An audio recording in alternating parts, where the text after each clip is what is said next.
Good morning and welcome to Jasiri. There is a lot that's been happening and we are going to be bringing up some of those conversations on the show today. Coming up later, we go from KWAM 1 to KWAM 2. I mean, it's funny to say, but it's really not a funny situation. The legal storm around Ms. Comfort has brought up a lot of debate, a lot of basketballs and back and forth, especially on social media. And the whole of Nigeria is still talking about it, so we are going to talk about it today and breaking down these two cases that have sparked questions about justice, privilege, and the rights of everyday Nigerian. Okay. That conversation comes up later after the break, but Kat, hello, good morning. Hey, Buki, what you're looking for this morning, if chance gets it. Today is not one of those days. Yes.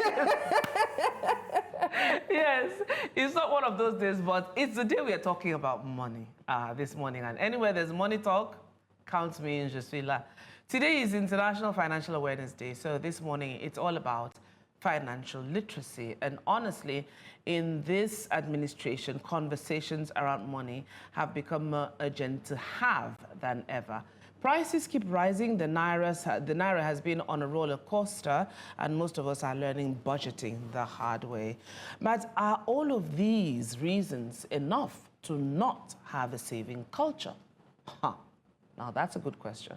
And so we took to the streets to ask. We asked everyday Nigerians how they're navigating their finances today, and we asked about their saving culture, or if they even have one. We also asked if they were teaching their children how to save.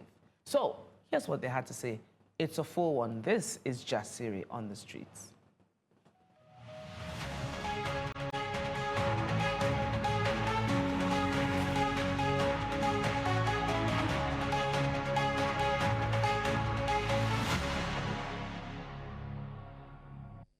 I save, yes.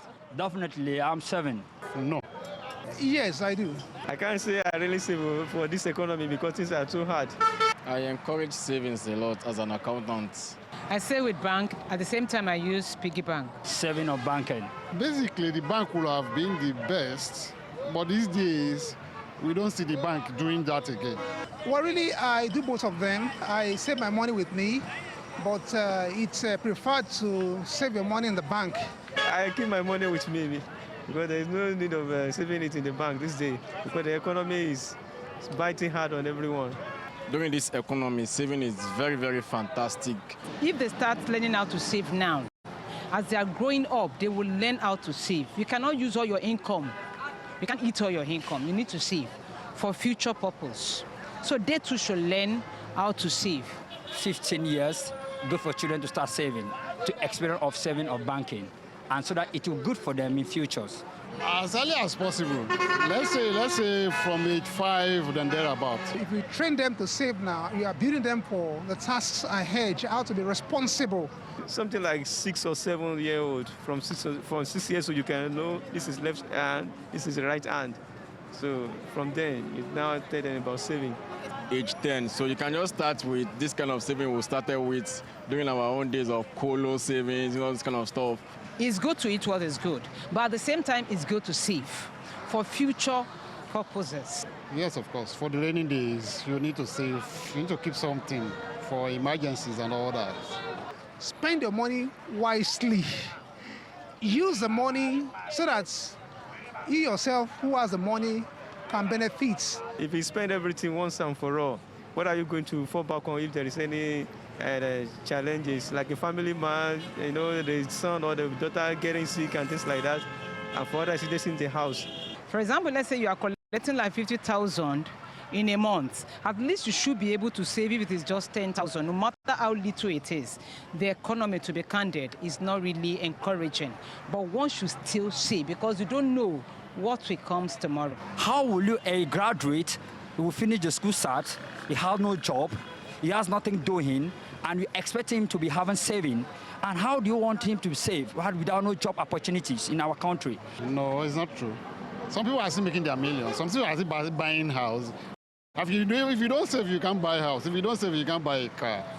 So the economy has nothing to do with saving culture. We should look at our needs and then be able to spend accordingly to the things that are really very important.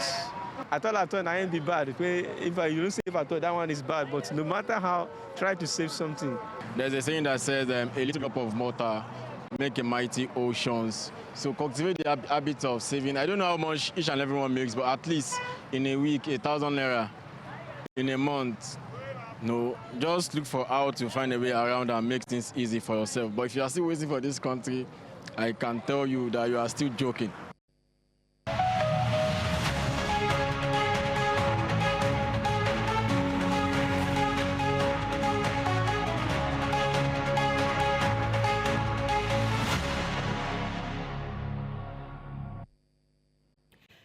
Well, you've heard that, varied responses from different people. Some actually seem to think that it is very important to save, while others seem to think that you cannot save in this economy. It is very, very, different. I don't even know what to think, because someone talked about how being a graduate, you don't have a job, you don't have any means of income. How do you expect such a person to be able to save? I don't know. What do you think?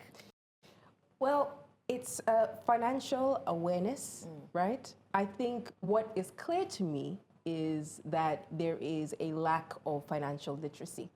And perhaps maybe that is why there's a financial awareness day, because there are so many more conversations around money and finances beyond just saving. There's investment.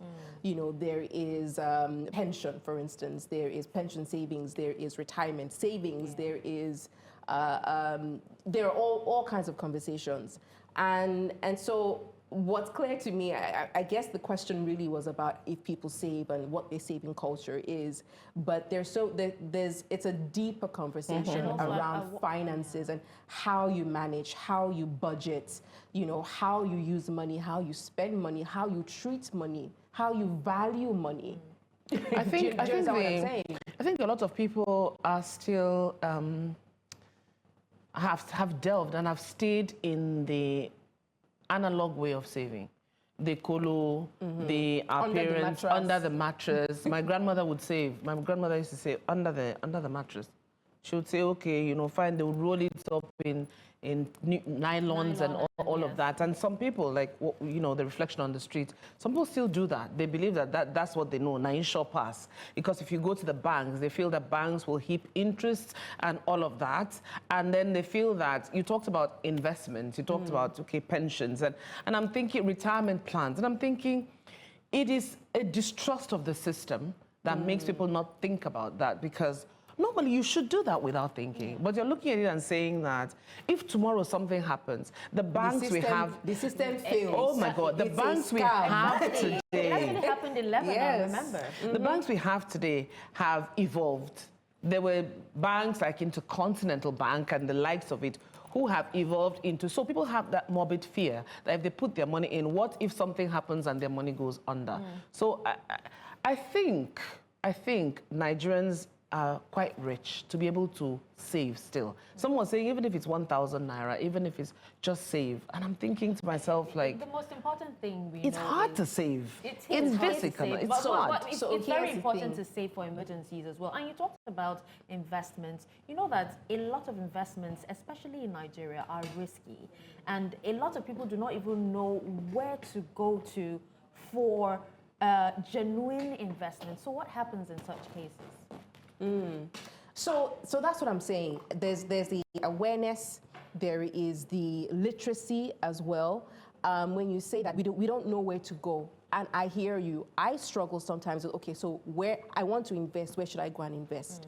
But that's why you also have financial managers, right? You have financial managers and investment bankers and investment managers as well, or they call themselves now wealth managers. There's a lot of information online, so you also need to be able to decipher and sift through what is true, what is false, what is genuine, because there's so much. How many people have we've done MMA, we've done MMM, we've done MBA, we've done what's the one that destroyed recently? I think it's Patricia. No, it wasn't Patricia. There was one that destroyed recently. I can't remember what it is now, but it was in the news. you know, that so there's so much information online that can be taken out of context, but also can be misguiding in a sense. So that's why I think that being aware of what the financial, I think, spectrum is important. And that's why Financial Awareness Day is an important day to bring that to light. But also, there is also the financial literacy. Yeah, I think that is what is really, really key. And you know how you have, like, in schools, like extracurricular courses, I think even from primary school, from primary school, these are conversations, these are lessons that, you know, children should be taught as well. Absolutely. So that as they get older, you know, they get wiser and they understand better how to manage their money. I think I see a lot of parents these days, you know, opening bank accounts for their children. Trust funds. Yes, trust funds, yes. Bank accounts for the children, even as babies. And, you know, I feel so proud because gone are the days when, you know, as a child you get money and your mom will just keep it for you. You say, oh, I'll keep it for you, don't worry. When you're ready, I'll give it to you. And then when you go to meet her, she tells you, I took you, I carried you for 9 months, I pay school fees, I do all that, you know. But then I hear you when you talk about, you know, financial literacy awareness is very, very important. And recently I found out about the 50-30-20 rule. So 50 for, you know, whatever you need to do. If you need to spend money immediately, also your expenses. So 50% your expenses. 30% for your wants, your needs. Your needs. And then 20% for your wants as well. No, you have to save okay, now. Oh, no. When you say 50, wait, 30, 20, now. where is the saving? 20% for your savings. It's still quite new. 20% for your savings. So 50% for your wants. No, your needs, and then 30% for your wants, and then 20% for your savings. Yeah, you got that. So the thing is, financial awareness is not just about knowing how to save. It's about understanding policy decisions from the leaders. You know, it also trickles down to our daily lives, you know, because it is very, very important to be aware. And in Nigeria at the moment, you know, being financially aware is like wearing a life jacket in turbulent waters. But then we'll take a break. When we come back, we will definitely continue with Jasiri. Do stay with us. Welcome back, and thank you for staying with us on Jasiri. And right about now, I think the main topic of discussion will have to be, you know, it's actually been going on for the whole week. I remember we've talked about it once or twice on the show, talking about KWAM 1 and Comfort Emmanson. I was about to say KWAM 2, you know, and all the incidents actually happened from airport to Kiri prison, and to them becoming, you know, or almost becoming ambassadors at the moment. And right about now on Jasiri, would like to welcome Kabir Akingbolu. He's a constitutional lawyer, a human rights activist, and also a public affairs analyst. Welcome to the show. It's a pleasure for having me on the program. Welcome to the show. Good morning. All right, Kat. All right, before we get into legalities of what we're talking about, let's start with the first impressions when you saw the reports about KWAM 1's airport altercation. That was the first one. I see you smiling. So what stood out the most for you? Was it what laws or aviation guidelines could have been applied? Well, my first impression when I saw the video, I was disappointed. First of all, you know, a lot of why issues, you like KWAM 1? A lot of issues happened. Oh, it didn't start from that point of the aerodrome. Aerodrome is the area where the plane takes off or lands. Now, to see somebody there with a banned product or a banned, you know, item raises the first question. Yeah. Is he so special that nobody, once you are boarding an airline, we are all equal. Whether you are a president or you are this or that, we are all the same. Do you understand?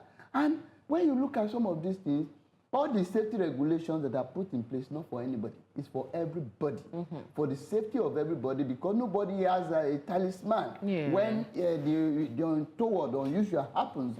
So, and again, coming from happening like that, I was like, how did he go? How did he get there? Yeah. Why did you not seize this thing? It means somebody has been unjustly and unusually and illegally pampered. Yeah. Do you understand? Against the law, against the custom, against morality, and against everything that is normal and just and fair in the circumstance.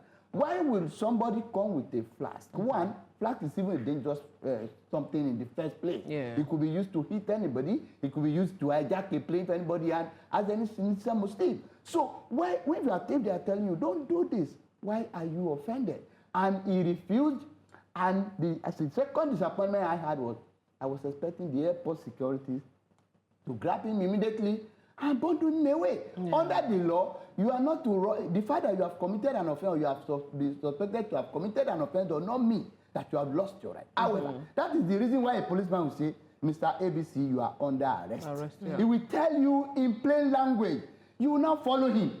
When you refuse, the law says he will use reasonable force. And the law has also, the court has decided what a reasonable force means to be, what you could, what your brain or your senses could tell you is a discretion, which differs from person to person and from situation to situation. So why would they allow him to be there? And we have several laws. Nigeria is not in short of good laws. Tell me we about have it. laws. Yeah. Now, under the Aviation Act of 2022, somebody who entered the aerodrome unlawfully, like he has done, that's the area where the plane is taking off. Yeah. Now, he has committed an offense which can earn him 500,000 naira fine or 6 months imprisonment or both. And then the pilot that took off, we all go to airport. That is not how an aircraft used to take off. He took off in anger. Do you understand? Taking off in that manner that endangers the safety of others, it can earn him 2 years imprisonment or a fine of 2 million naira for the pilot. Now, for somebody who forcefully threatened the takeoff of an aircraft, he can earn him about $16,300 and something $1,000, which is about 16 million naira fine. Yeah. You understand? So, or life imprisonment. Now, somebody who is supposed to be charged to court and prosecuted is now being made an ambassador in a country where you are and I are proud of to be. It's very unfortunate. It is sad. All right, so let's now move to the Ibom Air incident with Ms. Comfort. What were the triggers that made this a simple dispute escalate into a criminal matter? Yeah. And how should it have been addressed? Yeah, there are a lot of issues involved also, just like that of KWAM 1. Yeah. 1, the passenger. 2, the cabin crew. 3, what does the law say? 4, the security agents. Have they acted well? Who is wrong? And the law, it is one philosopher said, it is better to discuss what is right than who is right. First of all, you are a passenger. You are subjected to aviation law. Once you have entered, once you have bought the ticket, they have the right to say, this is what we want. And in fact, when you enter an aircraft, before they take off, they give you all the rules, what you have to do and what you are not to do. Yeah. And they will end it up by saying, it is a criminal offense not listening to the instruction of crew members. Criminal offense. Now, you have been told to switch off your mobile phone. If you say you have put it in flight mode and you believe that you must switch it off, for goodness sake, what is there? If you are not using it for anything, because you are not to use phone during flight, so why the need for you? That's what they said. You understand? If that is the truth, why don't you switch it off for place to rain? And again, when some of these things had happened, on getting to Lagos, I was like, he has already, for instance, he has disobeyed specific orders, specific regulations. You understand? So he is already a suspect. He has crossed the red line. Now, on getting to Lagos, she wanted to come down from the stories we have seen. She wanted to come down. People have asked her, why should they disallow her from coming down? Why should they do this? Why should they do that? Now, forgetting to know that, well, anybody under our law can arrest a criminal or a suspect. Do you understand? Yeah. Now, she believed this woman, don't forget, even in courts, there is what they call prevalence of occurrences. If an offense has happened, the judges may want to also punish the person because the thing is recurring. Yeah. The KWAM one is still very fresh. So they need to discourage people from doing that, and she has also done that. So they wanted to arrest her.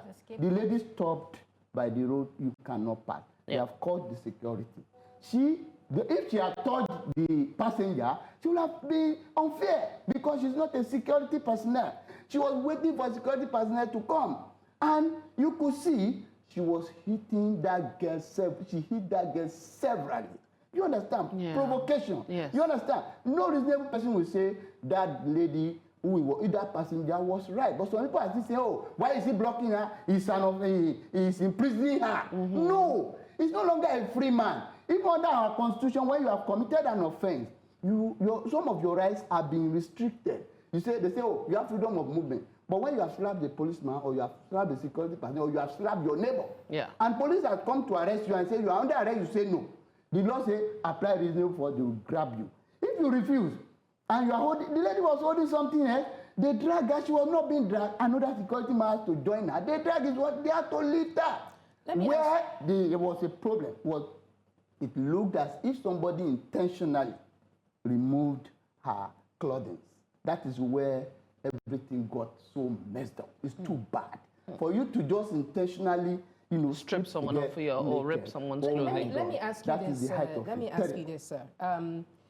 So it's right. Was it right for the air hostess, for the cabin crew, to keep her on the flight waiting for security to yeah, it is right. So she wasn't. Yeah, because one, under the law, even if it's not a air hostess, an ordinary person who is not a air hostess can do that. If she has committed that offense in the presence of that person. But what offense did she commit?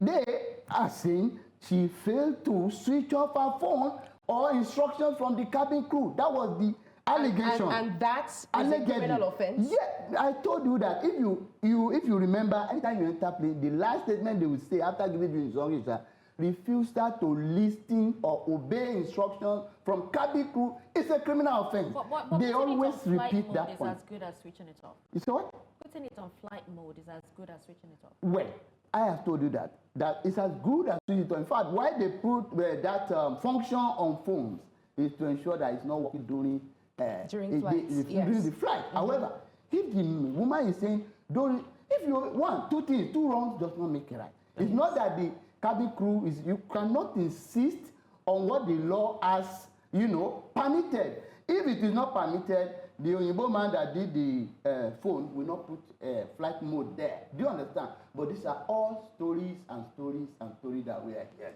We don't know which one is correct. Okay. Now, I actually want you to, compare these two cases, I want you to, but before we go ahead, I come back to ask you the question. I would like to go on a quick break. When we come back, we'll definitely, be pushing that question to you. Stay with us.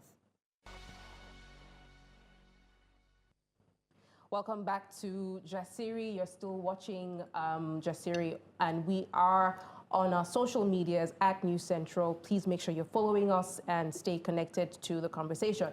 Kabir Akingbolu, who is a constitutional lawyer, is still with us, and we're still digging into the legal and moral questions behind the case of KWAM 1 and Comfort Emmanson, two high-profile incidents at Nigerian airports that have been handled in very different manners. But before the break, Dashin had a question. Yeah, speaking of being handled in very different manners, Kabir, I was trying to say, I wanted you to, compare both cases and, share with us the glaring differences because, as we can see, one is roaming free, and is set to be made an ambassador, and the other one, had to spend a night or two in Kirikiri.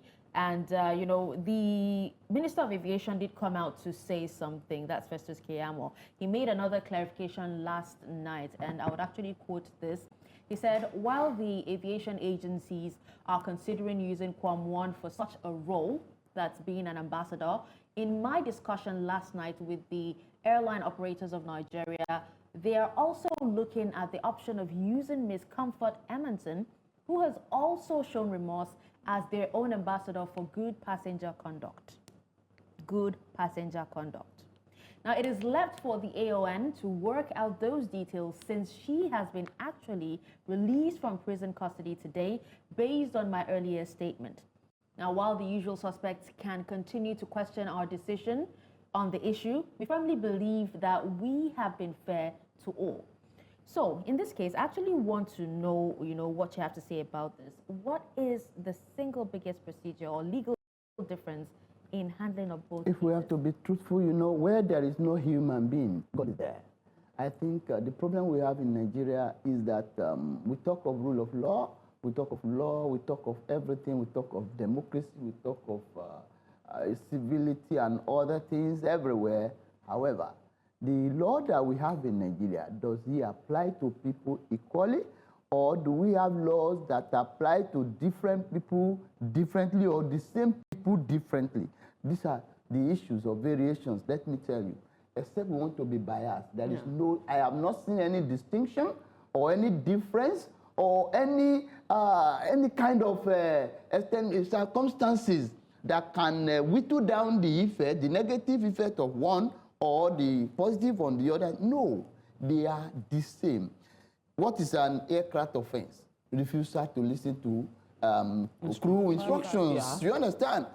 Did KWAM listen to instruction? The answer is no. Did Emmanson listen to instruction? The answer is no. So why are we now trying to make a mess of the whole thing? It is an insult on the collective psyche of Nigerians for somebody to now try to explain. And when I say somebody, when we say an ambassador, you can make a student your ambassador in your school if he came first, or he's always coming first, or he's always the best behaved student, but not somebody who is a truant, who does not behave well, who is morally bankrupt and all that, who is not decent and all that. You're not making ambassador of that school. Yeah. What are you expecting? Now, Nigerians or our leaders only think of something to favor individuals. Yeah. They don't think of how the international community will perceive Nigerians in the community of nations. What will a white man be thinking, a white man in UK, or a reasonable man, to use a legal language now, a reasonable man like in Clapham Street Junction in London, or a reasonable man in New York? How will they feel? Can somebody, even a prime minister, cannot do it in UK or in US and go scot-free? Sometimes in South Africa, just here, one of their leaders, I think a past president, disobeyed a court order. He was sentenced.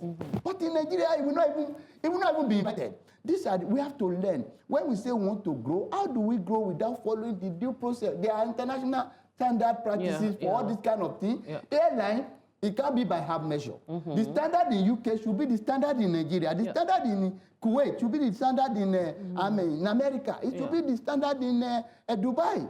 So why are we doing our things differently? I have seen somebody singing online, one of the musicians singing and praising that, congratulations, my boss, for this new chieftaincy conferred on you. Yes. Do you understand? Because we glorify inanities. Yes. We glorify inadequacies. We glorify immorality. My sister, it's so clear.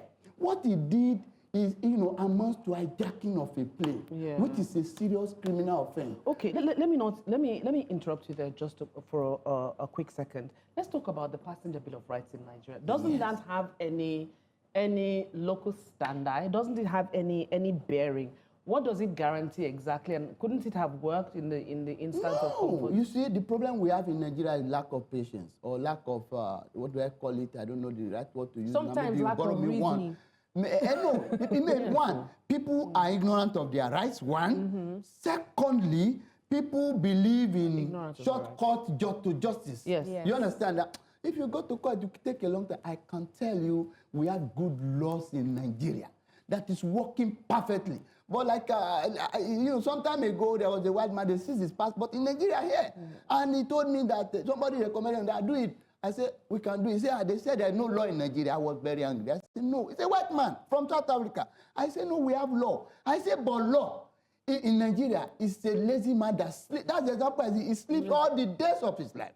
But you go and wake him up and he will run and go. But you will not know when he's coming back. Telling you that the justice delivery system is very low. But at the end of the day, the man will say, give me percentage. I say, I'll give you 70. I said, I will have given you 99, but I don't want to. At the end of the day, we won the case. This man was awarded 101,200,000. He never believed it for seizing his passport alone. But if you tell anybody here, they'll say you cannot win an authority. And it's against the federal government agency. But people don't, like the passengers on that plane. Yes. If they file a class suit, what they call a class suit, one person can even represent all of them. Or 10 of them can come out and say, we are suing. But let's assume some 10 people have the boldness to do that. Yeah. You will see about 30 passengers being given money and they will come and testify that they did not see anything. Nothing happened to them. So this is the problem that we have in Nigeria. It's institutional decay. I have a question, sir. Because when the AON came out and said, oh, we're imposing a life ban on comfort, was it the NCAA or FAN who came out and said, we don't have anything to do with that and we're not connected to that decision? Does the AON have the right to do that? Yes, it's possible. It's yes and no. If they come together as a person and they evaluate the situation and say, oh, the conduct is worthy or warrants such a thing, they can do that because they are the owners of the airlines. But they are judge and jury. No, don't forget. They are the owners of the airlines. It's not government. So you cannot claim a right over. It's my airline. I say don't carry a particular passenger, not by force. So this is the problem. They can have the right. If they want to enforce it, they will successfully enforce it. If the Bomber airline say, oh, this Mr. Akingbolu should not enter our airline forever, I can't go to court and win. It's a private business. Okay. But if it's a federal government thing, we say it's a common heritage, everybody has a right to enter. But you can't have a right to enter somebody's premises or private business or private apartment. That is the difference. That's why they can have the right. Okay, speaking of rights, sorry. Earlier you talked about how a few of the passengers, can come together and everything. Yes. But what about the Ibom Airpersa? That's the hostess that was slapped. Yes. Does she have the right to sue the passenger? Well, it will be, she cannot be able to, she can sue for the, abuse of dignity. The lady also has a right to sue them. Who has a higher right? Yeah, you can see in the court. It is the court that will now decide who has a higher right. Yeah. But the lady can sue only on one point, that is stripper naked. Okay. But how it was handled, nobody will be able to penalize them for, because she refused. She held on to an iron. They were dragging her. She refused. Yeah. They have to lift her up. Yeah. And that lifting will not have led to anything until somebody cleverly, ripped up the cloth. Do you understand? Yeah. The person that ripped up that cloth, whether they show the face or they don't show the face, or whether it is like they are claiming that it's another passenger from another place that came, whatever it is during that course of business, the airline is liable. The lady can sue them. However, the lady that has been stabbed, don't forget, it's an assault by slapping somebody. Yeah. Now, under our law, it's not only when you slap somebody. If you jack at somebody and say, you have already committed the assault. Because by doing this, he's already afraid. Yeah. The fear you create in him is what constitutes an assault. The moment you now touch him, it now becomes assault and battery. Do you understand? Now, that slapping, I don't know which court can justify that kind of act for whatever reason. Yeah. You may now have a right over them for stripping you naked. That's a different case. You can sue them. You have a right there. But the person you have slapped but it's a criminal offense which only the police will be able to sue. You cannot sue that somebody has committed a criminal offense against you. If somebody has killed somebody now, you cannot say, I want to sue. That they to charge the person to court. If you report a police station and they say, we are not charging, you can't do anything under our law. How about the air hostess, the purser, like you said, that people have come forth to say the same, more or less corroborate Comfort's story and saying that she's the unruly one. You see, I am always very careful. I'm always very careful when it comes to things like that. Do you understand? I am worried. Why did they not raise the allegations before now? So you have to take with a pinch of salt. And that's what they call malice. It can be, it could have been aggravated by malice. Yeah. That, because he did this, I'm going to wrong, lying testimony. But there was also video evidence for that one. If there is video evidence, let them bring it out and say, this lady did this. Then people can now talk and say, this airline, you must deal with this girl. Because the way that lady was slapping the air hostess, not be small thing. Not be small thing. You understand? Everybody could have, everybody like this, could have gotten out of their composure. So if somebody could, if she could, resist that you know, that temptation to retaliate. I will not believe easily that somebody says it's unruly. Do you understand? The one we can see, she's not unruly.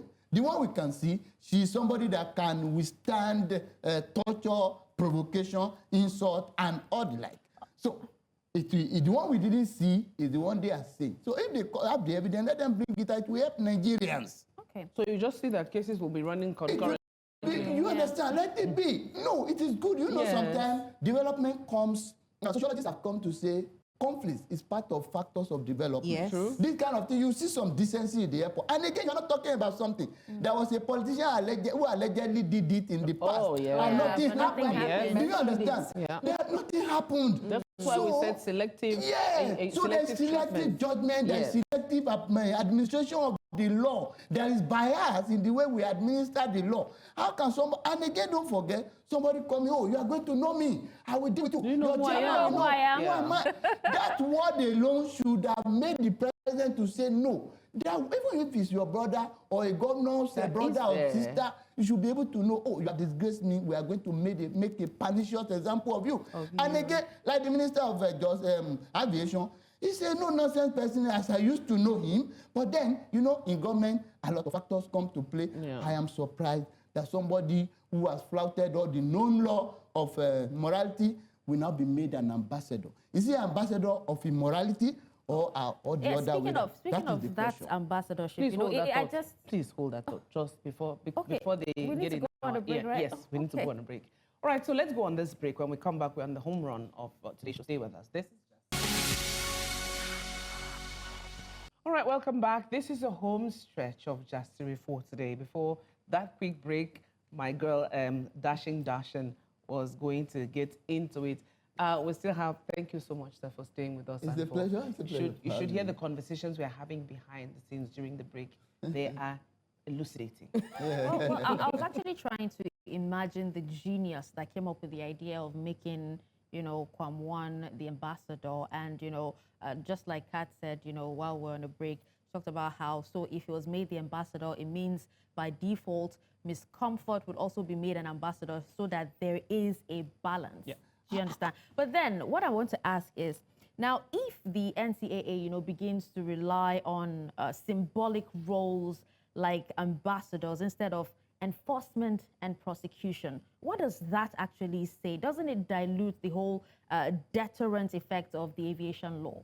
No, it's certainly, yes, it's true. It's a deterrent. And again, it's not really playing, it's to whittle down the effect of the law and to make a mockery of what they call law itself completely. And again, it is like compensating, giving compensation to somebody who is supposed to be declared, you know, maybe a pervert or a criminal, because it's sin. It's only they say until a court of law says it. When we have video and graphic evidence of that, how do you want to escape from that? Do you understand? The law should be what the law is. The law should not be made an ass. But with the way they are doing it now, they have made the law to look like an ass. And again, I can tell you with the way Nigerians run their thing, they will make Emmanson, you know, an ambassador now, and from grass to what? To grace. Do you understand? Because what is sauce for the goose is also sauce for the gander. I will not be party to a situation whereby somebody, because of connection, is elevated to a position of glory, and somebody is relegated. No. If you elevate this one, you can't relegate this one. You have to also elevate that. You understand? And the airline should tender an unreserved apology to the lady with the way they have treated her. Whatever has happened. I don't agree with her conduct. It's condemnable. It is not fine in a good society, in a sane society. However, the way, you know, sometimes a guilty person becomes the just, where the way you handle your situation if you don't handle it very well. And again, this idea of making somebody ambassador is not only symbolic to this thing. It's not peculiar to airlines. You understand? We have had some agencies in the past that have done it to some of the perverts or some people that have been committed offenses or that have been alleged to have committed offenses. They made them ambassadors of the brand to do what? And yet, you are still prosecuting the person in court, or you have not freed him. You are making him an ambassador of your brand. What message are you passing to the public? I'm piggybacking there's on double this one. standards. Sorry, Kaz, I have to get into this because going back to the aviation minister, Festus Keyamo. Yeah. I'm stealing your question. No, that's Kaz, fine. who defended KWAM, saying it was blown out of proportion, making him a tourism ambassador was blown out of proportion. It is done everywhere in the world to repentant offenders. So he said. Meanwhile, in SSA, an SSA in Delta has offered Comfort a job. So I hear. That's Delta State, yeah. Yes, All expense paid in trip Delta State. to Yes. Delta. You say from grass to grace. Exactly. Is it not, And it's just the beginning. I'm not near you. Comfort went from 3,000 followers to 21,000 followers on TikTok, Instagram. So it's just going back to this, how we like to over-exaggerate situations, how we like to over-glorify and gratify things because we're trying to also cover things up. Yes. Yes. That is And just, then we're you have turning got them to- now Will into there have headliners, been a need- into celebrities. Will there even have been a need for that if they had taken their time to investigate properly? Exactly. Bukola has got it very well. We are trying to cover a lot of things. And like you have said, if proper investigation has been done, allow things to cool down. Don't act in the heat of passion. When that thing happens, let it cool down. Don't make hasty. It would have been better for the Minister of Aviation not to say, oh, we banned him for 6 months and now reversing himself in less than 72 hours. You understand? The lady took her to court hurriedly and the next day, oh, go and free her. How do we get there? But maybe that was out of social media pressure, wasn't it? Because the social media came alive on Yeah, this. social media, you know, the way some of us use the social media, we manipulate the people. Do you understand? And government gets scared that, oh, this can cause issue. If you are doing the right thing, don't be afraid of any pressure. If you are doing the right thing, don't be afraid of any name calling. And again, on it, all this issue of somebody will say, oh, I give her this, I give her this. It's not good for our system. We want Nigeria to be great. Is it how it's going to be great? For, you know, justifying what is not fair. Somebody has done something wrong. Why don't we all say, there's this Yoruba proverb that we say it's not good to be a thief. You say the person did not keep his property very well. Do you understand? I've seen people also say, oh, the lady did not dress well. If you had dressed properly, the clothes would not have this and that. That is her private life. Do you understand? So what they have done to strip her naked is wrong. What the lady has done to disobey instruction from the aircraft member is wrong. The air hostess also has overacted. Do you understand? And KWAM was not also fair in the way he conducted the affair. It was illegal and wrong. It's not showing example to people. You understand? But everywhere now they are congratulating him. They are congratulations for this confinement of ambassadorial. So I feel like something. everything changed the moment she was stripped. She was exactly she was, yes. disrobed. Yes. She has If crossed she the hadn't line. been disrobed, how would this situation have played out? You come again? If she wasn't disrobed, if she had, no, if she had taken off her clothes, no, it would be a different thing. It will be a different thing. But stripping her naked, you know, got the public to be on her, you know, on her side. Because the first video I saw, I didn't see that aspect. I was saying, how can a woman have the temerity and audacity to be hitting somebody with her legs? That she must be somebody else. But when that thing at that point, I got it all wrong. They got it all wrong. It is bad, too wrong. But also, make it right. let's not also forget the fact that these persons, you know, they have to be retrained because you're in the hospitality business, for goodness sakes. You would meet different caliber of people, so you we should don't know understand how to treat them. service. There are a lot of civil ways. We don't respect There are a lot of service. civil ways that you can handle these things. But I think this idea of, you know, compensation. Remember a lady who said he had BSc in law and the pastor got angry. Somebody called her to Port Harcourt the following weekend and gave her an ambassadorial position too for their estate business for the land selling. It is not good. Why are you compensating what is not good? How can somebody, you are studying business admin, you don't know the degree you are going to get at the end, whether it's BA or LLB or BSc, and they're asking you and people are making a mockery of the lady and the pastor says, go away. They don't have BSc in law. Because the person knows well that what they have in law is LLB. And somebody say, oh, you have insulted the lady. Oh, yeah, come to Port Harcourt, pay that 3 million naira, give her a land, give her ambassadorial this thing for their. No. All right, so It's not impressive. It's not the same penny. So before we go, this is a last question.